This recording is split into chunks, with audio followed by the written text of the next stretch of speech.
Welcome to Moments with Marianne. I'm so delighted we're spending this time here today.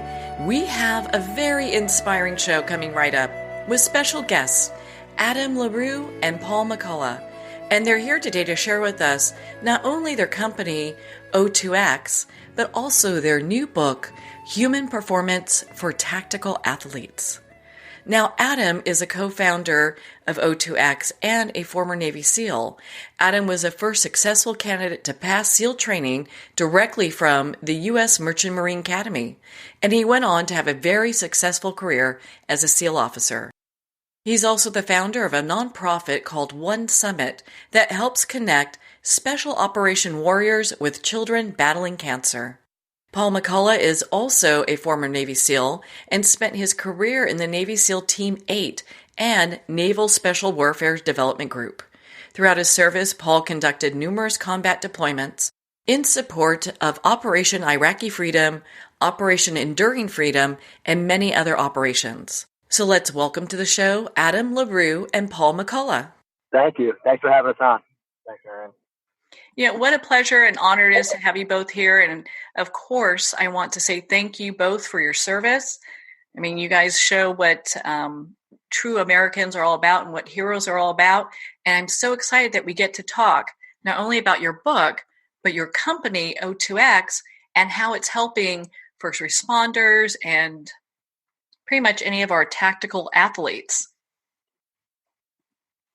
Yeah, we're excited to share a story about O2X and, kind of highlight the information in our book and what it could do for people out there. Awesome. Well, so why don't we start with, both of you, Adam and Paul, how did you two meet and how did this even come into being?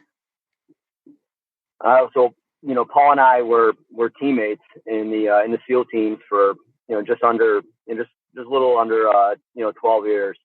And, we kind of met out at SEAL training, pretty much right after 9/11. We both had pretty mirrored careers. So we served a lot together, served along the East Coast.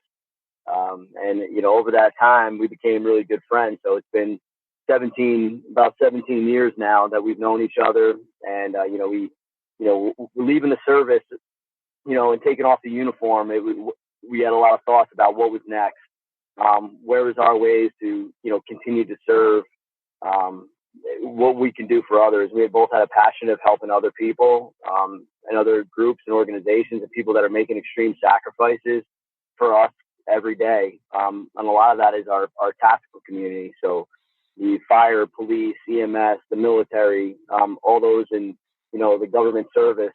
And we were passionate about it because of our background. So it's been 17 years now, but O2X Human Performance, we've been in business for 5 years now, and excited to kind of share our education program and training with tactical athletes and other elite organizations across the country. So when the two of you decided, okay, we're going to start working on this together, was it something that just kind of took time and kind of blossomed, or was it something that you really kind of planned out, this is how it's going to be? No, I'd say probably took time and blossomed a little bit. Adam always makes a joke, and I think it's true. When we put this together, it was like we had two business plans. One was a brewery and one was human performance. And ultimately, we decided to go with human performance. No, I'd say, what we're doing, we're both passionate about. But it definitely came, I don't want to say out of a shock, but what happens when you spend, I think it's pretty common with a lot of military members when they get out of the service. I never thought what I was going to do when I got out of the service. I only thought, coming out of high school, or whether people are coming out of high school or college to go into the service, I wanted to be a Navy SEAL, and Adam wanted to be a Navy SEAL, and that's really all you think about. And then for me, in particularly, I have 4 kids now. I had 2, and my wife was pregnant with our third when we decided to get out. That was the main reason why I decided to make the move to get out personally. But I didn't know what I was going to be when I grew up. And so I'd say that yes, this was a natural fit for us to focus on areas that we're passionate about, but more importantly, kind of what we're doing. Serving a purpose and kind of having a meaning and building a company with an unbelievable culture was a key component for us. But when I got out, it took maybe, I'd say, a year to get this thing up and running. Adam went to grad school right when he got out, and sort of in that process of him going through grad school and us throwing out these business plans, we really kind of stumbled on this human performance idea. And what we were thinking at the time for human performance wasn't too much different than it is now. But as you know, from starting a company from scratch, you got to be adaptive and change. And I think the issues that we stumbled upon in military units, law enforcement agencies, fire departments from across the country, it's funny. They're consistent nationwide. I guess not funny, but they are consistent nationwide. And our program has really expanded and grown because of that consistency, which we'll talk about here in a second.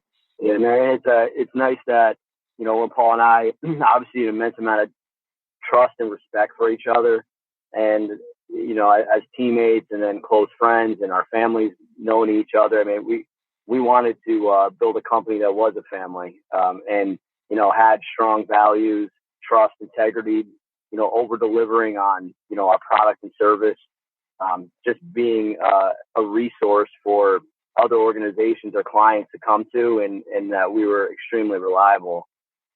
Culture is something that we talk to a lot. We don't really talk a lot about at O2X. We just try to, build it right, take care of every individual in the company, make it a solid, framework and foundation for people who can work the rest of their lives and make an impact. It's exciting to kind of see where it's growing. I think every startup, every company, morphs into more and more something that you maybe didn't originally plan. And, we spend and take a great deal of pride in listening to the tactical communities, other lead organizations, of what those challenges and problems are, and then be able to really listen well and come up with creative solutions for these problems that they're having. And you take the background in the special operations community, our job was to see further, faster, to identify problems and that there wasn't any solutions for. So we had to be creative with the team that we had to follow, find those solutions and implement them effectively and quick. And so we're taking that same model and doing that within the human performance realm. It's pretty astounding what the two of you are doing. And I mean, you have quite a few other people that are supportive. I'd love for you to share a little bit about some of the experts that also weigh in. Sure. So our pillars of performance are sleep, nutrition, conditioning, stress management, and resilience. So we boil those 5 pillars into our Eat, Sweat, and Thrive model. So that's our methodology. Eat being nutrition, sweat being the conditioning, injury prevention, the thrive being really a lot what's between the ears. So completely holistic. And we appreciate, learning from the best in practice. We want to know who's on the cutting edge of all these fields, and most importantly, who are really good teachers and practitioners. Paul and I are able to culturally understand the organizations that we work with and effectively deliver a creative solution. But our nutritionists and registered dietitians, they're working in national labs, working in, research facilities for the Department of Defense. They're Olympic training centers. Our psychologists are leading the charge in post-traumatic stress disorder, mental health, a lot on the mental side and the resilience side of the game and post-traumatic growth. Obviously, a lot of our organizations we work with have a lot of high stress and are dealing with a lot of trauma. We also have sports psychologists, work with top individuals and athletes. We also have sleep specialists. We deal a lot with individuals with sleep work or people going through pretty significant, time zone changes and kind of work with long haul travelers. So we work with them as well. So to be able to merge all those worlds together and get the best in practice that are out there, the people that are on the cutting edge, that are leading the research, but then us collating that curriculum and delivering a world-class education program. Our job is, our clients are out there on the leading edge and protecting us every day. It's our responsibility to them to be the world leader in human performance education and also the effective training and implementation of that. Well, I'm just impressed immensely with the both of you and what you're doing at O2X. I mean, my goodness, our heroes do need that kind of support. And you kind of touched on this a little bit. I'd love for you to expand a little bit more for our listeners. What are some of the problems that you're seeing consistently, regardless if someone's working for the fire department, police department, in the military?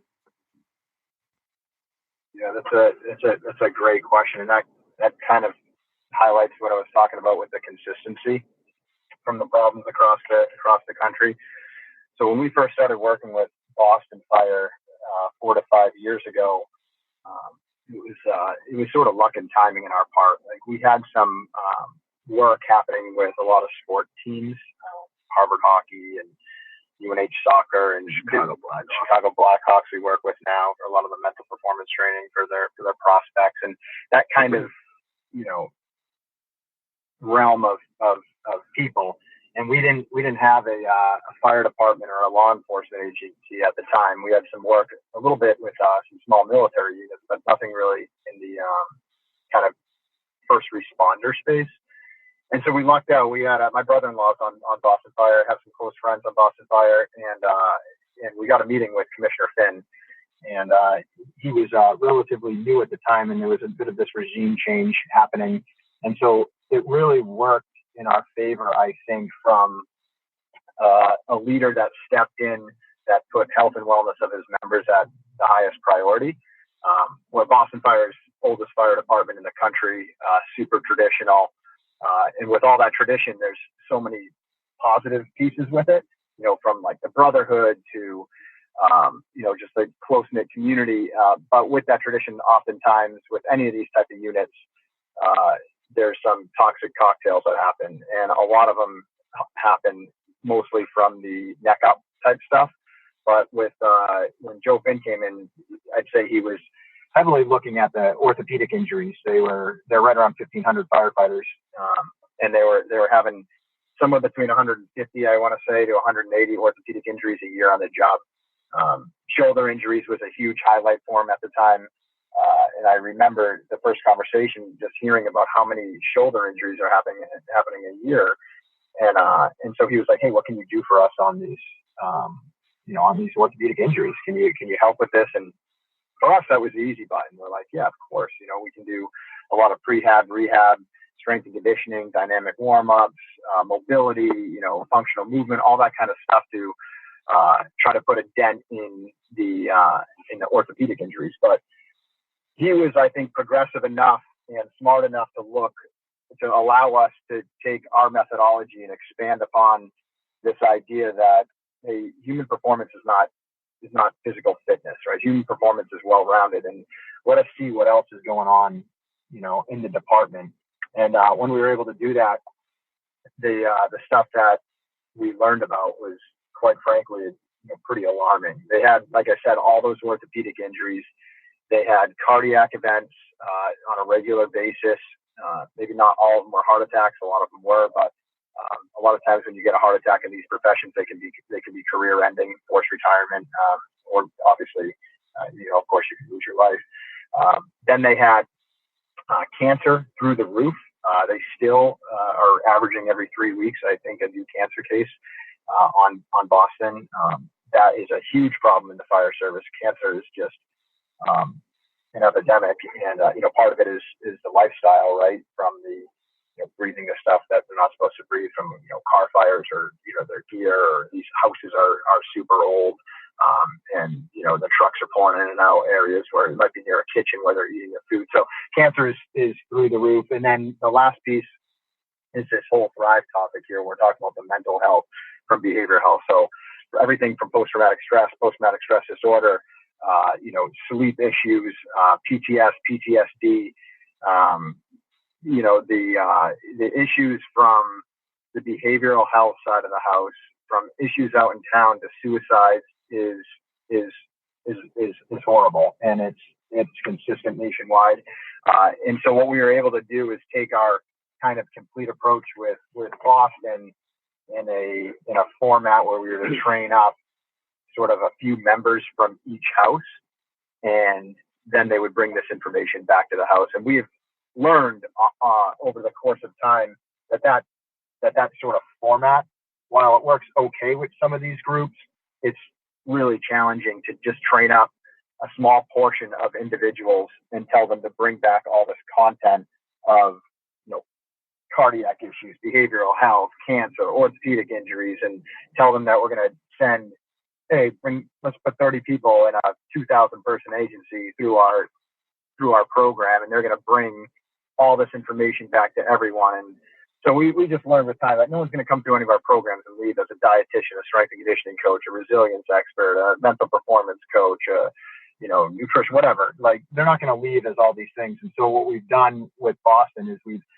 taken a look at all these consistent issues from a complete approach to performance, and we're trying to deliver training and education to the masses. And so what we do at this point is we customize this training, and we have a whole sustainment program that goes along with it. So these right around 100 or so human performance experts that we have on staff that are subject matter experts in these fields that Adam was talking about, we have those people on retainer for members to connect to. They go through our training. We customize training that they can do while on shift or on the job, or they can go through training while they're, 4-day curriculum or whatever. With the idea of saying, let's get this training to the masses. And then after we get this training to the masses, let's supplying a bunch of resources from our sustainment program, from mobility screenings, body comp screenings, our tactical athlete portal, our access to our experts, our human performance manual. And what we do is we don't look at this as trying to be like a one and done. We think this is a huge problem in an underserved population, and we just try to throw as much kind of ongoing resources to these groups as we can on a regular basis. And then by doing so, we're able to prove, substantial results from a cost saving standpoint, but also I'd say the biggest thing that we've done with these departments is small tweaks in culture change. And those culture changes are, I think, what has, one, put us on the map, but has also, from a city perspective, from a budget standpoint, is what's helped with the bottom line, which a lot of these cities, unfortunately, have to be looking at, because getting budget for this type of stuff can be difficult. I can understand that would be difficult, but it's so necessary, because when we look at our first responders and people who are in the military, this is something that they really need in moving forward. And do you find that because of your backgrounds, your respective backgrounds, that people have a greater sense of respect for the both of you and your company because you understand what they've been through and you can kind of help them get to wherever it is they're looking to go?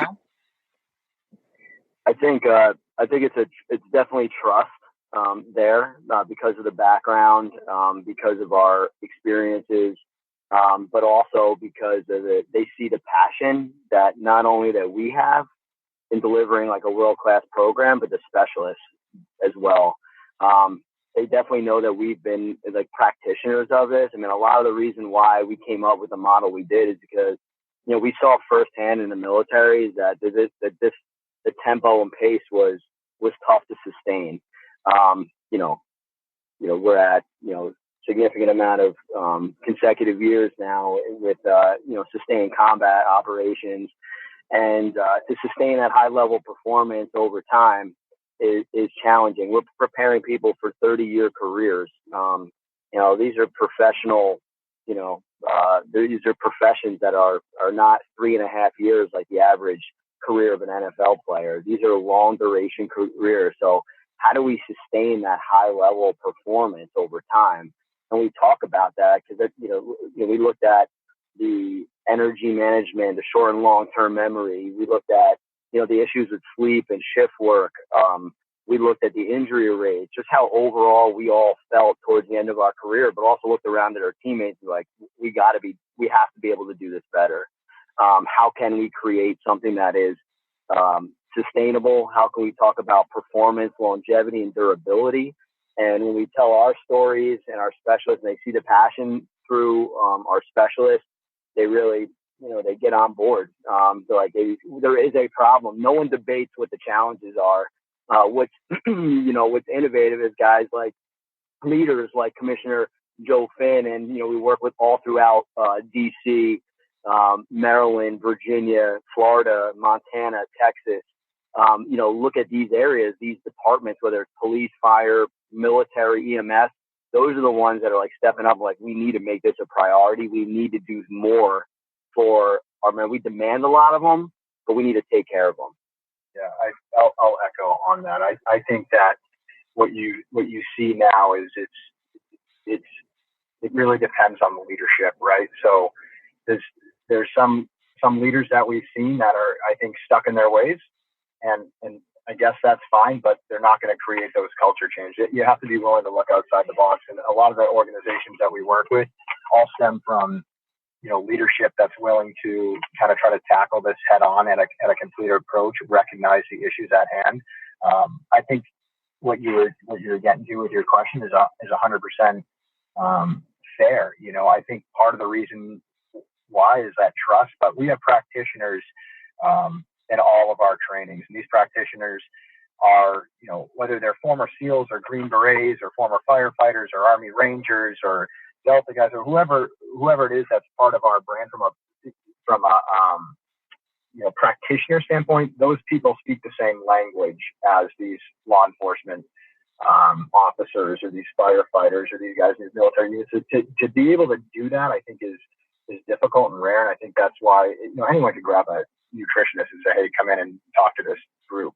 But being able to tie it all together and say, hey, how does this apply to me as a 15-year SWAT guy or whatever? Like they want someone that understands what they do on a day-to-day basis, and without that, I don't think we'd be able to tweak that culture. It's been fascinating to see because of the large volume and the different departments and big groups and the unique groups that we're working with, that as it pertains to performance, we've seen the impact, and that word's gotten out. It has trickled over into like professional sports and collegiate sports. We've seen corporations, like regularly request us to come in and kind of help out with their executives or their external sales teams and different departments that are like, hey, we need an organizational change here as well. So the breadth of the education can really, it spans the spectrum. Yeah, it's actually thinking about like, who is your ideal client? Because we've heard of cities, and I'm thinking fire departments and police departments. Who else is an ideal fit? Yeah, so obviously we talked about the military, police, the EMS, fire, of course. But then, the ideal client is, the leaders in the organizations that value their individuals and they know that they have tough, challenging jobs. They're high pace, high tempo, but they need to take care of them to sustain that level of performance over time. So we've done quite a bit of work in the financial sector. Obviously, professional sports is, it's a business, right? They have to win, right? There's their job from a professional sports team is to build a franchise that wins and continues to do things for the community, but also bring in money. And we see the same as within organizations. Organizations, we expect a lot. They expect a lot from their people. They demand a lot, but they have to have some sort of program that kind of gives them the tools to succeed and also sustain some sort of pace. Because going harder for faster for longer, and then just kicking up the treadmill faster and faster and kicking the incline up over and over, that'll lead to burnout. We're not telling people to throttle back. We're just giving people the tools to sustain a pace like that. So we've seen it come back. A lot of our work is in the tactical space, but we've seen obviously, collegiate athletes or colleges or students. We all know, probably from middle school all the way up. I mean, there's all sorts of challenges now with electronics and sleep and managing stress, and we see it across the spectrum. So it's been fascinating to kind of see where the eat, sweat, thrive model and where it applies to different organizations and where we can culturally fit it in. Well, again, I think you guys are doing an astounding job.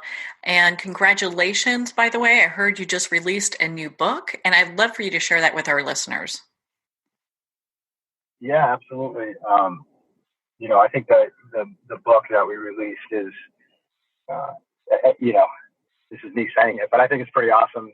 What's cool about this book is that when we started doing this training and education for a wide variety of agencies, it really became made out of a necessity, right? So picture putting on training and you might have 30 people or you might have 150 people, depending on how you're customizing this. And clearly you need deliverables, right? So we just have content beyond content from 100 different human performance experts that we're trying to get to all speak the same methodology.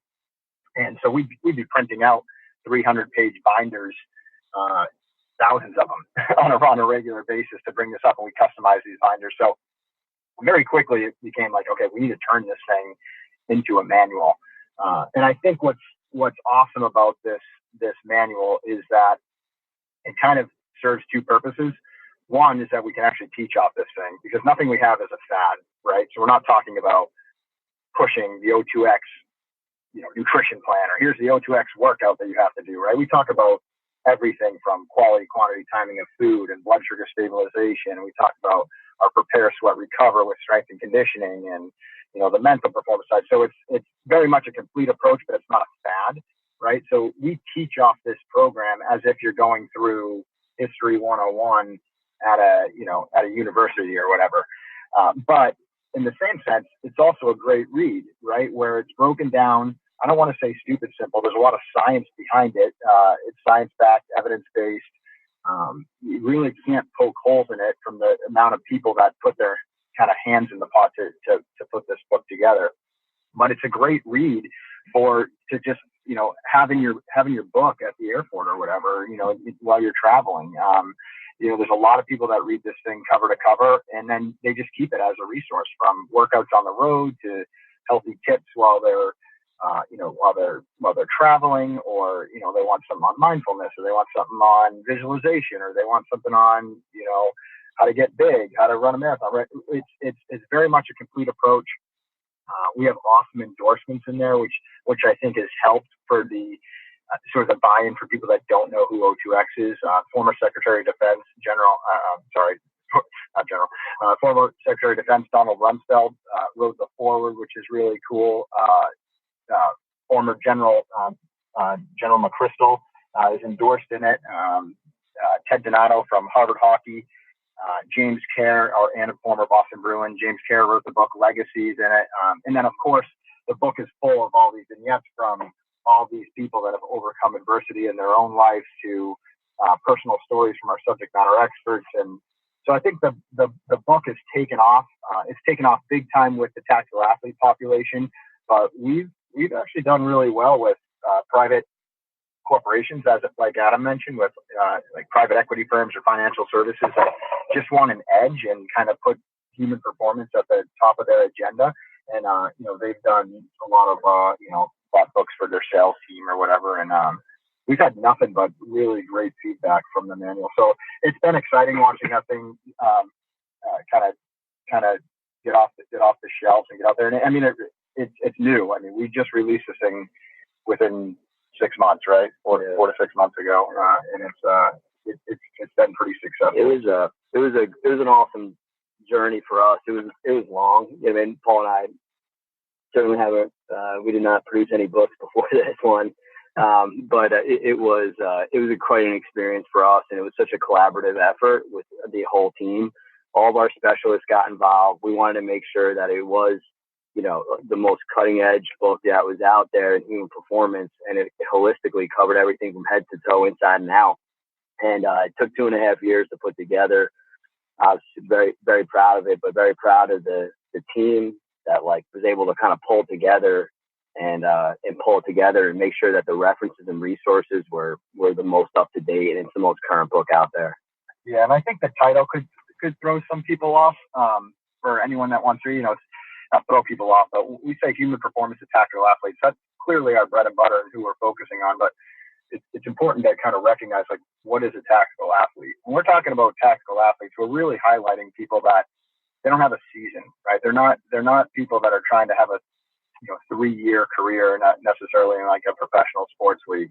They're people that have 30-year careers. There's no preseason, postseason. There's no, it's not so regimented. We're looking for people that, like Adam said, it's not turning on the treadmill as fast and as it can go with the highest incline. It's people that have a level of mental performance requirements. Definitely some fitness requirements, but kind of jack of all trades, master of none. People that are trying to really maintain high levels of performance over time, not like a 1 rep max. And I think that applies to anyone that's trying to kind of ride the performance cycle. Yeah, I was really surprised by what's in the book itself and found it to be a great resource. And, I've read it, loved it. I'm going to reread it because it's got so much information. And where can people not only learn about the book, but learn more about what O2X does? Yeah, O2X.com. So that's O is in oxygen, or VO2 max, kind of where we got our name from, but www.O2X.com. And then they can buy the book directly on Amazon. And if we have people who are in charge of fire departments or captains of police, chiefs of police or what have you, that can get in touch with you, they would do it there as well, right?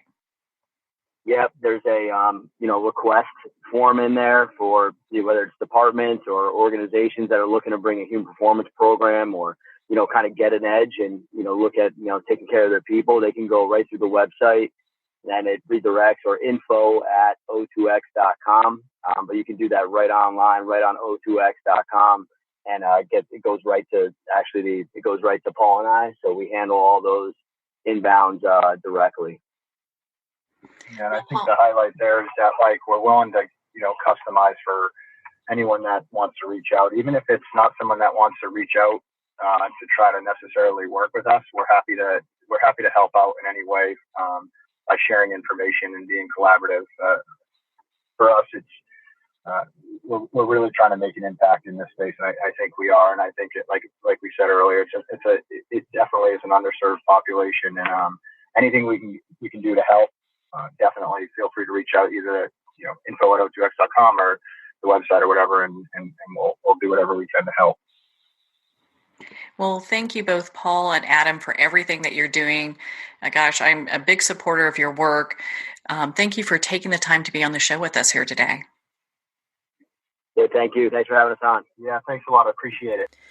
Well, thank you, Adam and Paul. It's been such an honor to spend this time with you, and of course to talk about not only O2X, but your new book, Human Performance for Tactical Athletes. Again, if you'd like to connect with Adam and Paul, you can at O2X.com for more information. Well, we're at the end of our time today. I would like to thank everyone for tuning in. You're listening to Moments with Marianne. And remember, make every moment count.